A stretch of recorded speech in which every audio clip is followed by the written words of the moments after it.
ঘৰত যেতিয়া অনুষ্ঠান এটা থাকে তেতিয়া আমাৰ পৰিয়ালৰ কিমান ভাল লাগি থাকে মনবিলাক, এইটো আপোনালোকে দেখিলে গম পাব। মই বাৰু কিবা কিবি কথা কৈ থকাৰ কাৰণে অৰিজিনেলখিনি কাটি দিছোঁ, কিন্তু আমাৰ মানে গোটেইকেইজনীয়ে বোৱাৰী, খুৰী, মা সকলোৱে ইমান যে ফূৰ্তি কৰিছোঁ, অকণমান বেয়াও লাগিছে বাৰু। ডাঙৰ দাদাৰ যিহেতু বিদায় আছিলে সেইদিনাখনে, চাকৰি জীৱনৰ শেষৰ দিন,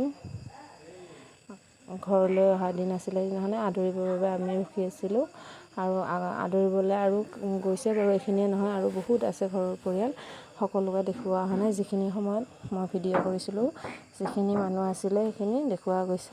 গোটেই ভাগিন বোৱাৰী, বাইদেউ, জা, মা, শাহুমা, তাৰপিছত বাইদেউ, বৰমা, পেহী, এনেদৰে গোটেইবিলাককে অকণমান ভিডিঅ' কৰি ৰাখিছিলোঁ। তাতে আৰু ভতিজা দুজনীও আছে, গোটেইবিলাককে অকণমান ভিডিঅ' কৰি ৰাখিলোঁ আৰু সাঁচি ৰাখিলোঁ, স্মৃতি হিচাপে থাকিব। আৰু দেখিছেনে আমাৰ ধেমালিবিলাক, কিমান ধেমালি কৰিছোঁ আমি।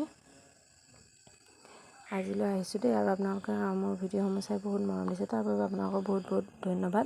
আৰু আগলৈ এনেদৰে ভিডিঅ'সমূহ চাই মোক এনেদৰে আগবাঢ়ি যোৱাত সহায় কৰিব। আৰু আপোনালোকে মোৰ ভিডিঅ' চাই যদি ভাল পায়, লাইক আৰু কমেণ্ট কৰিব দেই। আজিলৈ আহিলোঁ, বাই।